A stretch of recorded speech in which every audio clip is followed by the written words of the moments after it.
On the day of the car accident, my wife was celebrating her first love's birthday. I died on the street waiting for rescue, holding my sick child. When I opened my eyes again, I had returned to my high school days. A pure and lovely girl in the backseat blushed and asked me if I wanted to be her boyfriend. No. Such disgusting things. Don't ever let me hear it again. The students at second high school were all talking about it. Alex, Alicia's simp, had fallen for someone else. During morning reading, he didn't bring milk for Alicia, nor did he do her chores during the break. Even when Alicia had a stomachache, he didn't skip class to buy her warm baby and make rose sugar water as usual. He's been chasing her for almost a year. And he's just giving up like that. Maybe he's throwing a tantrum, waiting for Alicia to coax him. I think he's moved on. I heard the school beauty from third high is also chasing him. With a bang, Alicia angrily slammed her English book on the desk. It's morning reading time now. If you want to gossip, do it outside. As soon as she finished speaking, I happened to walk to the door. The class fell silent. Dozens of eyes stared at me.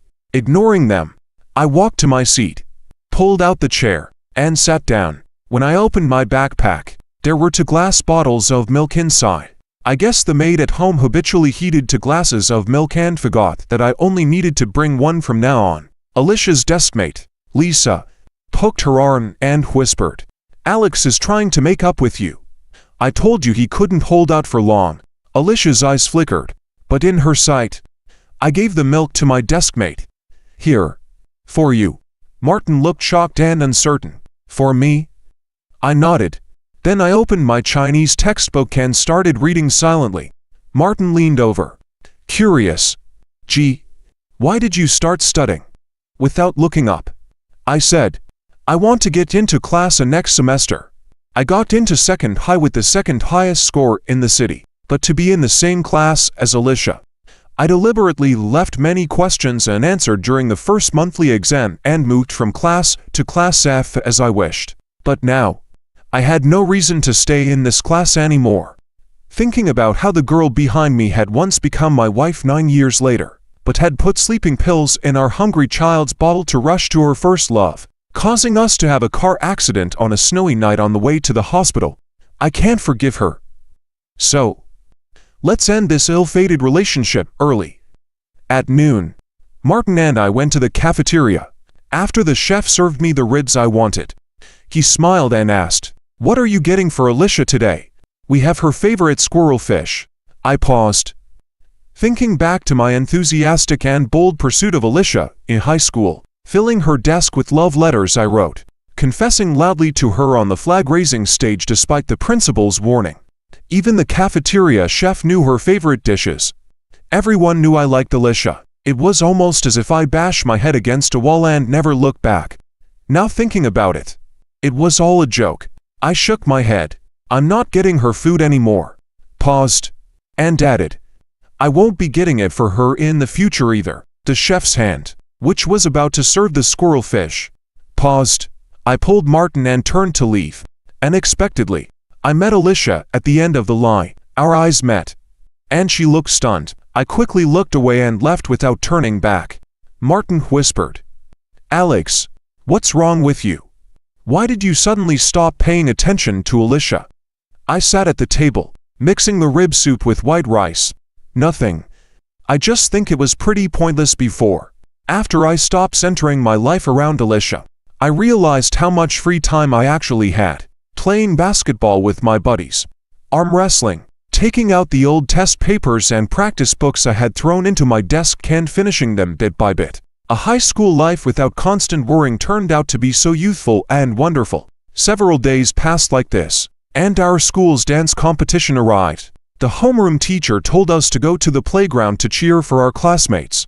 I remembered in my past life, I had bought all the flowers from the flower shops near the school to cheer for the dance club Alicia was in.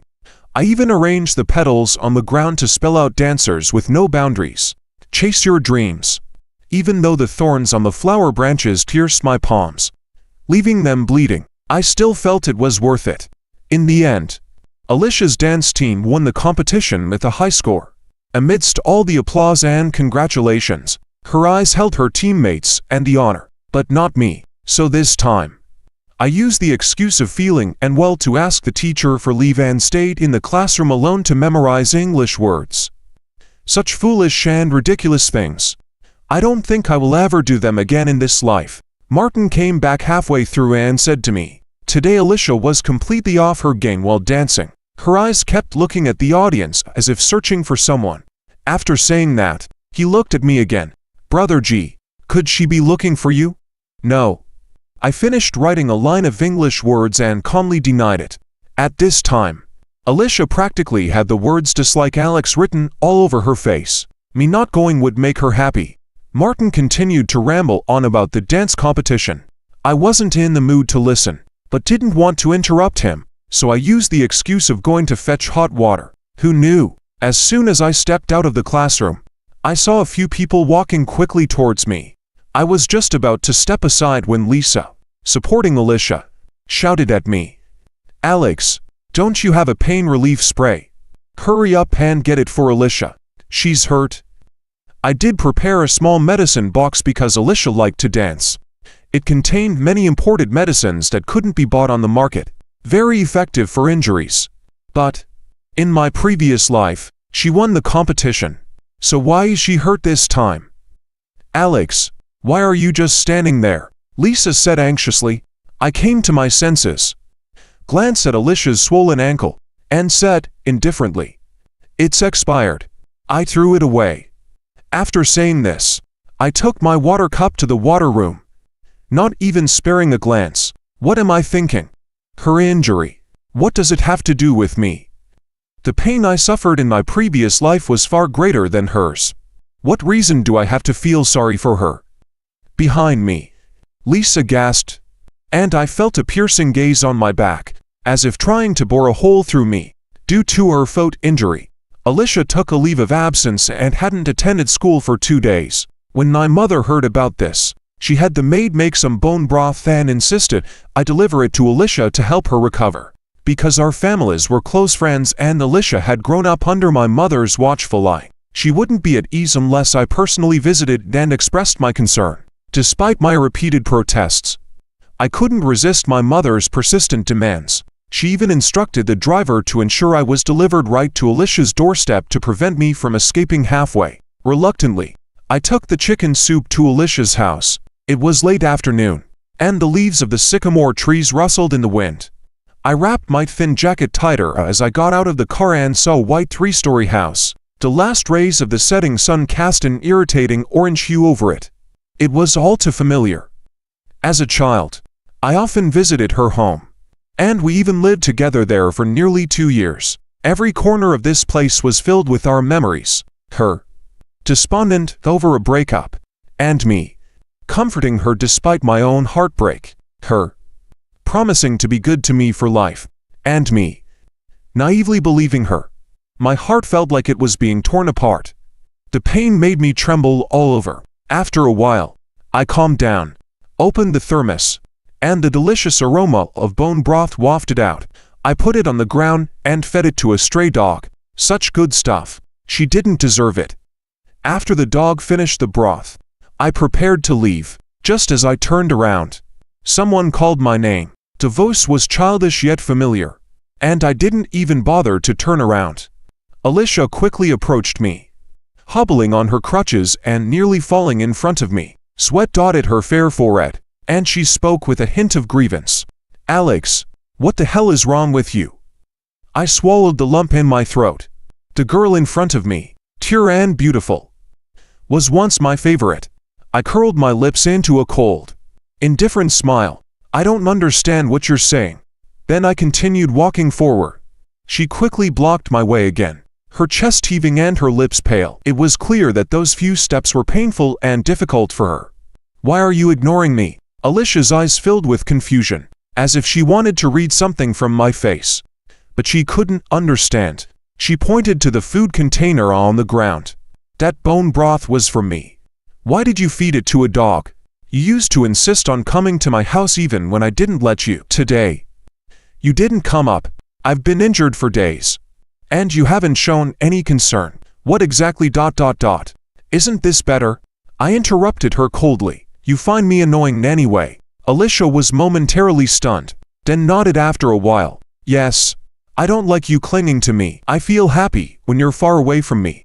After saying this, she stared at me and pulled out a mocking smile. Alex, you'd better not be playing some trick to get my attention. You know I hate that. A trick? It's not surprising Alicia would think that. In my past life, I indeed did many childish and ridiculous things to get her attention. Although I eventually made her my wife, I never won her heart and ended up dying miserably on the street. So in this life, I won't waste any more time or feelings on her. You overestimate yourself. I don't have time to play games with you. I pulled my lips into a cold, emotionless smile. The bone broth was something my mother insisted the driver and I bring.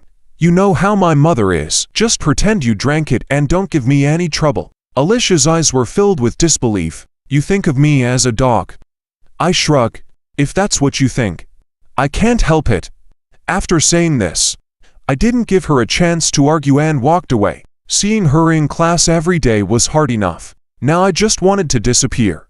I had only taken a few steps when the thermos flew through the air, crashing to the ground with a loud bang. Then Alicia's furious voice rang out. I don't need your stupid soup. Since the incident with the soup, Alicia and I hadn't spoken. I stopped involving myself in anything related to her, no longer clinging to her to gain favor. Instead, I focused entirely on my studies, aiming to return to class as soon as possible. Once I'm back in class, I won't have to see her every day. In 2 years, during the college entrance exams, I won't stay in the same city as her. Watching her break up and get back together with her first love, experiencing constant emotional turmoil, I will escape as far as possible, hoping never to cross paths with her again in this lifetime. However, the high school curriculum was quite challenging for me now, so I asked my mom to find a tutor for me. Among many candidates, I chose Sophia, who was in the same grade and school, but from class A. She was the top student who had beaten me in the high school entrance exam and was known as a super scholar. Our first conversation was very brief. I said, I want to improve my grades as quickly as possible and return to class A. She said, leave it to me. I started getting closer to Sophia. Whenever I encountered difficult problems, I would save them up and go to class A to ask her during breaks. I even studied with her at a nearby fast food restaurant after school. Gradually, new rumors started circulating in second high. People said that I, the legendary simp, had switched targets and was now harassing the beautiful scholar under the guise of studying. This caused dissatisfaction among Sophia's fanboys, and one day after school, they blocked me behind the teaching building. Alex, stay away from Sophia. A bottom feeder from class F like you has no right to be around her. The boy who spoke had a buzz cut, a strong build, and well-developed muscles. He was apparently a shot-put athlete from class C. The three boys behind him, though not as tall, also looked fierce. They quickly formed a circle, trapping me in the middle. I calmly said, Sophia is my tutor. I pay her, and she provides a service. I'm not taking advantage of her at all. The buzzcut boy sneered. Tutor, that's just an excuse for you to get close to Sophia, isn't it? Alex, you're shameless. You used all sorts of tricks to chase Alicia, and now that you can't get her, you're bothering Sophia. As a guide, I'm embarrassed for you. Yet, you're disgusting. She never liked someone like you, who's addicted to chasing girls and doesn't study.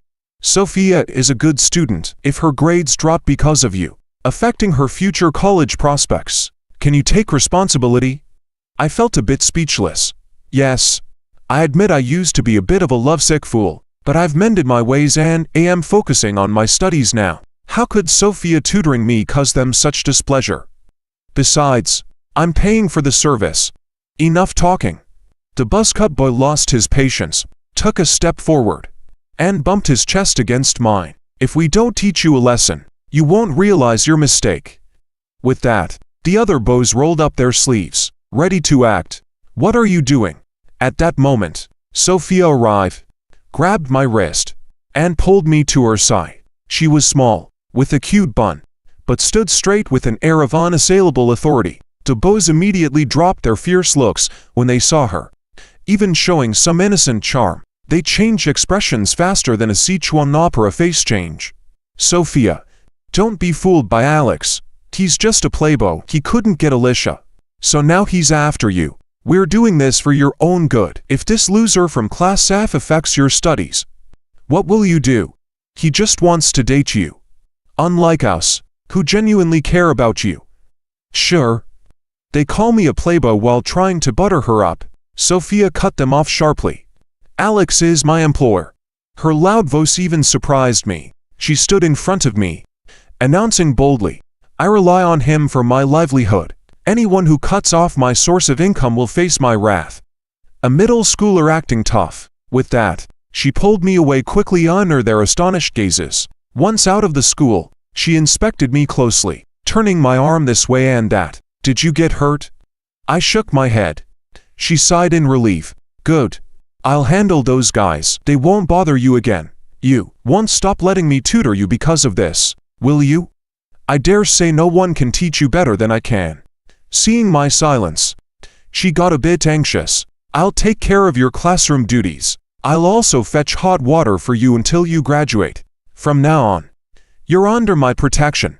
She looked up at me, her eyes bright as grapes, and a sweet lychee scent wafting from her. Okay, Alex. I couldn't help but smile. Such a small girl. Where did she get the courage to stand in front of a nearly 6-foot-tall guy like me to protect me? So I nodded. Actually, Sophia had a great way of explaining things. Changing tutors suddenly would be inconvenient. She relaxed. From now on, I come to your class. Let them talk about me. The next day during the long break, as we had arranged the previous day, Sophia came to my class. Students from Class A, who were always proud and aloof due to their excellent grades, rarely interacted with those from Class F. Her arrival immediately caused a stir in the class. Under the watchful eyes of dozens of students, Sophia calmly walked over to me, naturally took the pen from my hand, glanced at the math problem I couldn't solve, and quickly wrote out the solution on a scrap paper.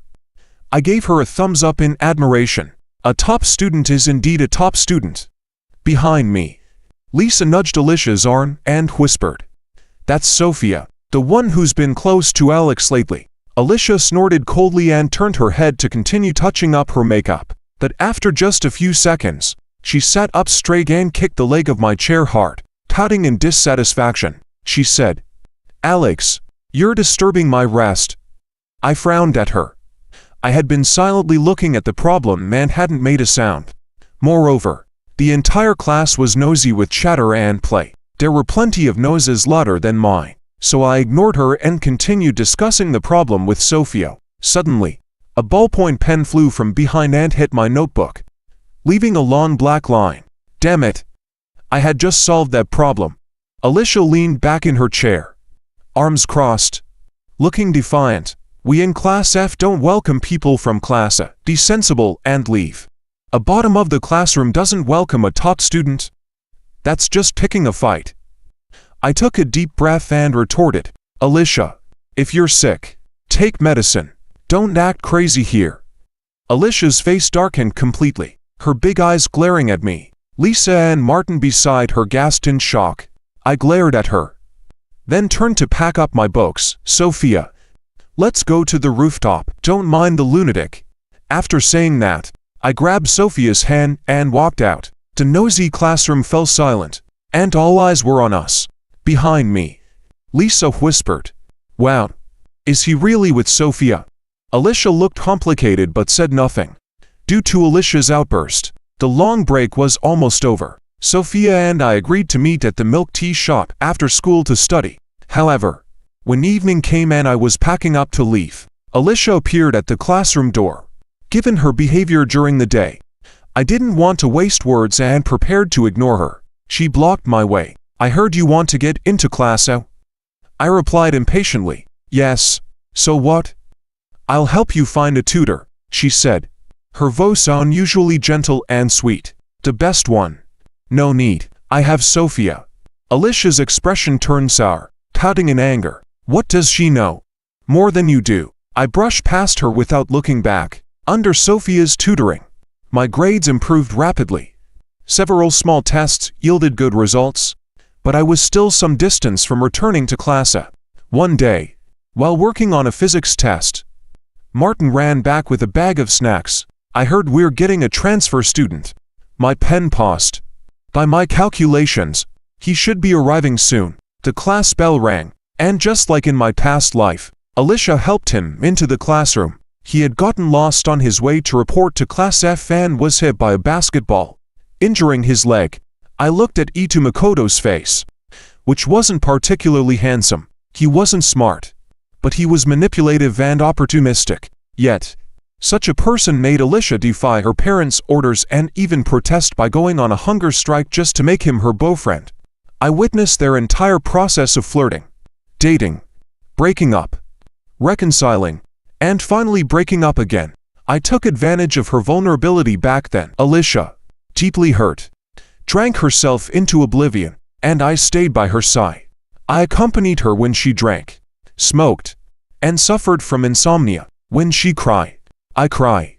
When she laughed, I laughed. One night, after she got drunk, she undid my belt. The next morning, she was dazed for a long time before saying she wanted to marry me. I laughed until I cried. I thought my deep affection would not be in vain. Who knew that when our child was just 7 months old? These two went out on a date behind my back. I was just a side note in their grand love story. Ito Makoto's seat was arranged in front of mine. Alicia helped him sit down carefully. He thanked her. Alicia shook her head and said, "It was nothing." My heart ached, and I quickly lowered my head, tears welling up and almost falling. In my past life, I was arrogant and never considered the ordinary Ito Makoto a threat. But in this life, I just wanted to run away. After school, Sophia came to me. "Alex, your favorite oolong tea." It was funny. Although Sophia was my tutor, logically, I should be the one treating her well, but she always bought me delicious things. She claimed it was to combine work and rest, improving study efficiency. I shook my head. "Sophia, I want to drink." So we went to the night market behind the school, ordering beer and skewers. Since deciding to focus on my studies, every time I met Sophia, it was to study. It was rare to relax like this. During the meal, neither of us spoke. She ate skewers enthusiastically. I drank beer enthusiastically. After eating and drinking, I was so drunk I could barely stand. She immediately reached out to support me. "No need. Don't be polite. I ate well so I'd have the strength to carry you back." Without a word, Sophia lifted one of my arms and placed it over her shoulder, wrapping her arm around my waist. Her soft, fragrant body tried to support a grown man's weight. She was so cute that it pained me and made me want to laugh. "Alex, try to be happy." She stayed by my side, not speaking if I didn't. After a while, she finally spoke softly. "I just want you to be happy." I let her support me. My eyes red. I couldn't tell anyone about my past life's experiences. No one could understand my pain. Even though I should hate certain people in this life, they had done nothing wrong yet, and I had no reason to. Sophia supported me the entire way, and I felt miserable the entire way. When we were just a block away from home, I exhaled softly. "Sophia, this life, I'll be willful just this once. From now on, no one can make me cry." "Alex," Sophia's voice was soft. "If you want to be willful, be willful. I'll comfort you. After all, I'm a good student. I don't need to study hard, so I have plenty of time." A warmth filled my heart, and I smiled silently. The midterm exams were approaching. I started studying even harder, hoping to get into class as soon as possible. During self-study, Ito Makoto threw a paper ball at me, asking me to pass it to Alicia behind me. I was focused on reviewing the key points Sophia had marked for me, and this sudden interruption annoyed me. I remembered in my past life, I also reacted this way, harboring the greatest hostility towards anybody who tried to get close to Alicia. I immediately opened the paper ball, finding a piece of chocolate and a doodle of a little ghost face. I instantly got furious and unceremoniously declared my claim over Alicia, telling him not to waste his time. But during the break, he angrily grabbed Alicia's hand. The look Alicia gave me could have killed. Thinking about it, I just glanced at the paper ball and said, "Dude, it's self-study time. Just because you don't want to study doesn't mean others don't." Ito Makoto's face turned red with anger. "It's just a note. Do you really have to be like this? If you love studying so much, why are you in Class F? Damn it. Looking down on me. I'm in Class F because I choose to be, not because I belong here." After saying that, I stood up, gathered my things, and threw them on Ito Makoto's desk. "If you like passing notes so much, fine. Let's switch seats. Pass them all you want." Ito Makoto clenched his fists in anger. "Why are you targeting me? I'm not trying to take Alicia from you. I just wanted to thank her." Judging by his defensive tone, he must have heard about my high-profile pursuit of Alicia. Passing this note was probably just to embarrass me. Too bad. I no longer cared. First, you can chase whoever you want and thank whoever you want. It has nothing to do with me. Second, I'm giving you a convenient opportunity. You should thank me. Then I pulled him up and sat in his seat. Honestly, I was tired of being stuck between these two. This was a good excuse to leave. In the end, I sincerely hoped these two would stick together and not harm others. At this point, Alicia, who had been touching up her makeup, looked up and frowned at us switching seats. "Alex, what do you mean by this?" Since she offered to find me a tutor and I refused. We hadn't spoken in a while. I turned and smiled faintly. "Just helping you two out. No need to thank me." Alicia's face turned sour. Ito Makoto seized the chance to pick up the paper ball. "Sorry for disturbing you. It's my fault." "Alicia, I noticed you didn't have breakfast. Want some chocolate?" Alicia, still angry, impatiently slapped the paper ball from his hand. "I hate sweets." Ito Makoto clenched his fists secretly. I didn't bother watching their daily drama and continued studying. Soon, the bell rang. I grabbed my cup to get some water, but Ito Makoto grabbed it first. With an innocent, pleading look, he said, "Alex, I'm sorry for what I said during self-study. Let me get you some water as an apology. Please forgive me." "No need. Not letting me get the water means you won't forgive me. You hate me?"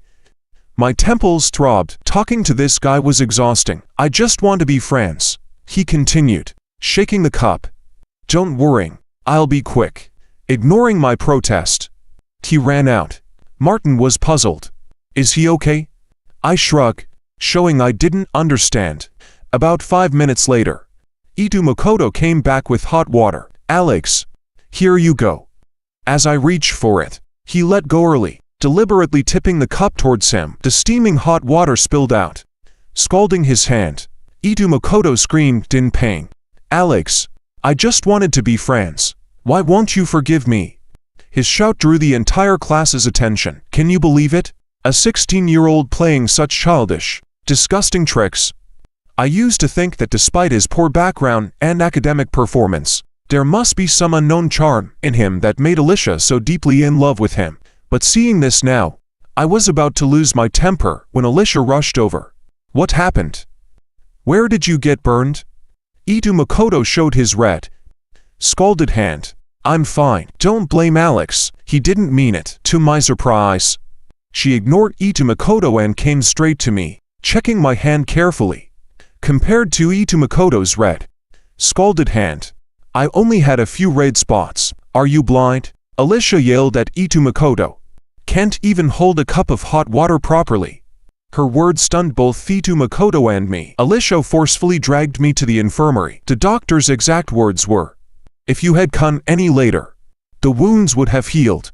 Alicia cleared her throat, looking away. On the way back, we walked in silence. Almost at the classroom, she suddenly spoke. "Alex, switch seats back." "Wide?" A long pause. Just before we reached the door, she said, "I take back what I said about hating you." After a moment's hesitation, she added, "The day after tomorrow is my birthday. The whole class will be there. Can you come?" I discovered Alicia was pregnant on her birthday. It started when she, who usually had trouble sleeping, suddenly became lethargic and had an increased appetite. I bought a pregnancy test for her to try, but she impatiently said it was impossible and continued clubbing, staying up late, putting on makeup, wearing high heels, and eating irregularly. For her health, I intentionally drained the water from the toilet and tested her morning urine that she forgot to flush. Sure enough, 2 lines appeared. The moment I confirmed she was pregnant, I almost jumped with joy. I even went to the store and bought a gift box with a pair of baby socks inside.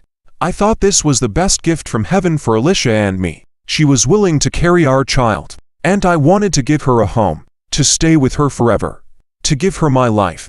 But much later, I learned from Ida Makoto that she had come that day to break up with me. The child was an accident, and she didn't want it at all.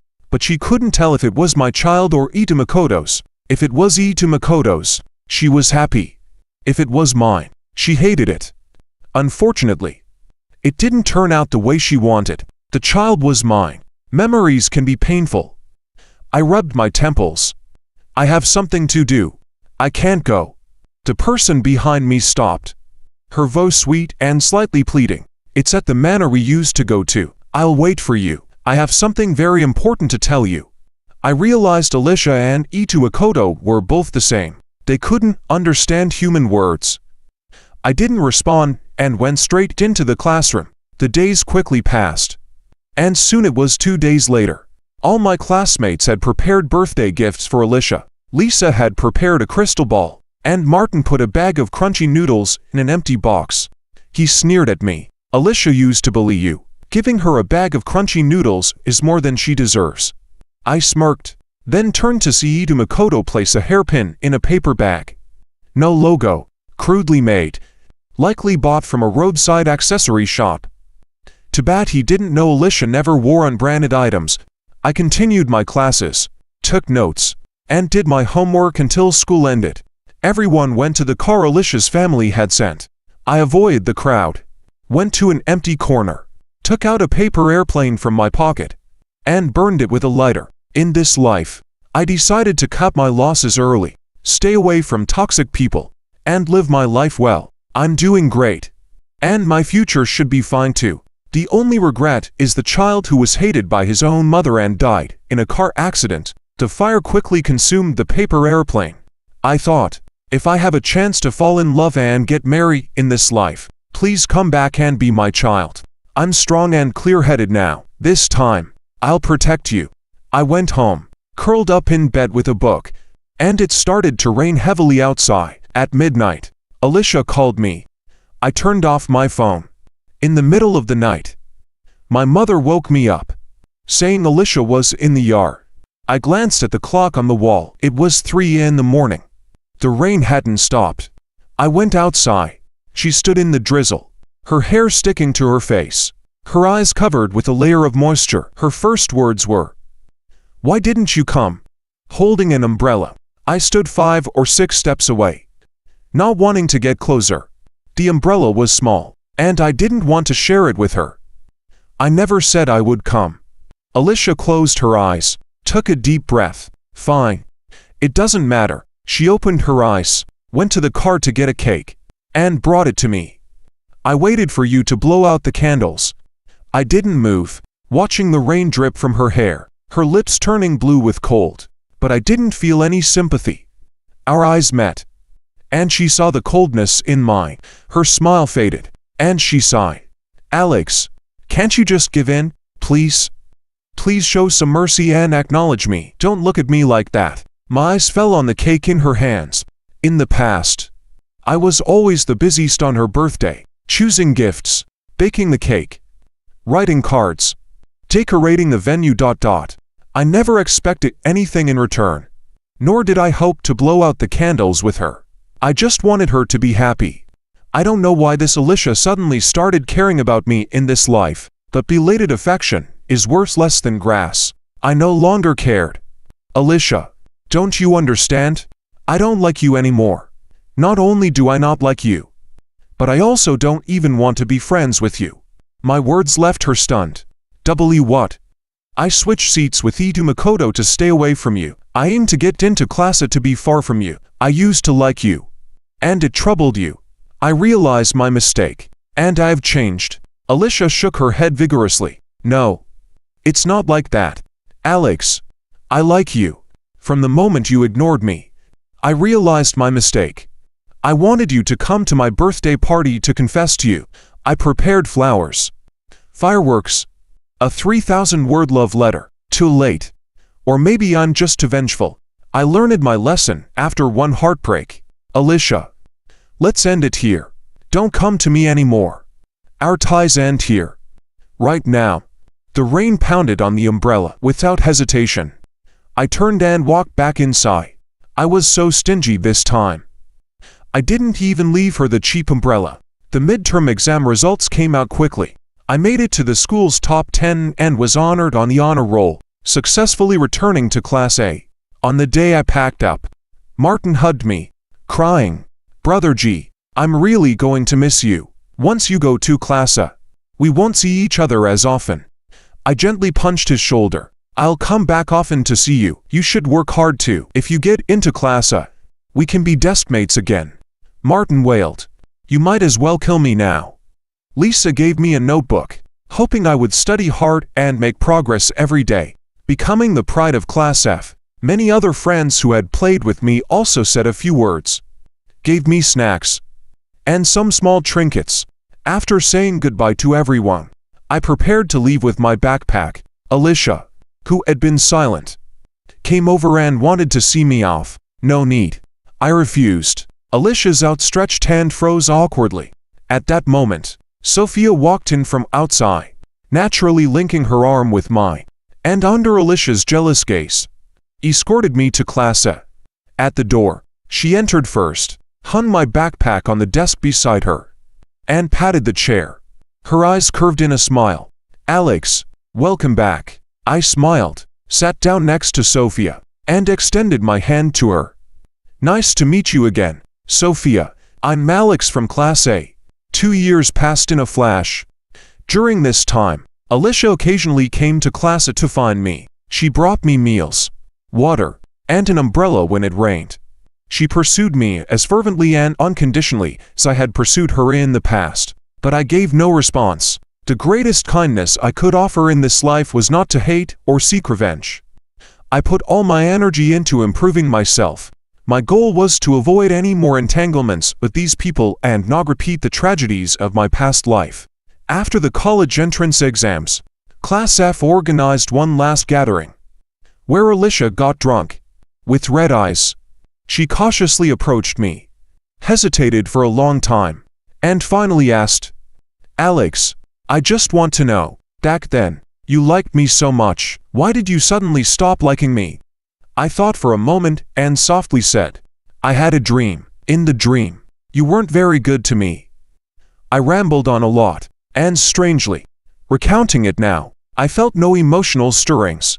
It was as if the once vivid and painful memories were someone else's story. She listened intently. By the end, her long lash lowered, and her eyes became as calm as a still autumn lake. I thought she would laugh it off as a bad joke, but she looked at me seriously. "Alex, the Alicia of the past life didn't love you, but the Alicia of this life does." I took a sip of my drink, feeling slightly tipsy. But the Alex of this life isn't planning to wait. When the college entrance exam results came out, I applied to a university in the capital city, a city I liked and a major I was passionate about. I would no longer lower myself or live without a sense of self for anyone or anything. On the day I went to report to school, Alicia came to see me off. In the bustling airport, her eyes were filled with reluctance. She opened her arms and pouted. "Alex, you might not see me for a long time after you leave. Can I have a hug before you go?" Her college entrance exam results weren't satisfactory, so she chose to retake the year. This goodbye indeed meant we wouldn't see each other for a long time. I took a step back, avoiding her touch. Cutting ties decisively was my approach in this life. Her face was full of disappointment. "All right, Alex, wait for me for a year. I'll come find you." I shook my head. "I won't wait. Don't waste your time." At that moment, the airport's public announcement system sounded. I turned and left without hesitation, not even saying a polite farewell. Behind me, Alicia's voice called out, "I won't listen to you. Alex, I will come find you." I took out my earphones and put them in. On the plane, I found my seat and sat down. Then, a sweet lychee fragrance wafted over. I turned my head to see a sweet, pretty face. Sophia smiled at me. Alex, for the next 4 years. It's your turn to take care of me. All right,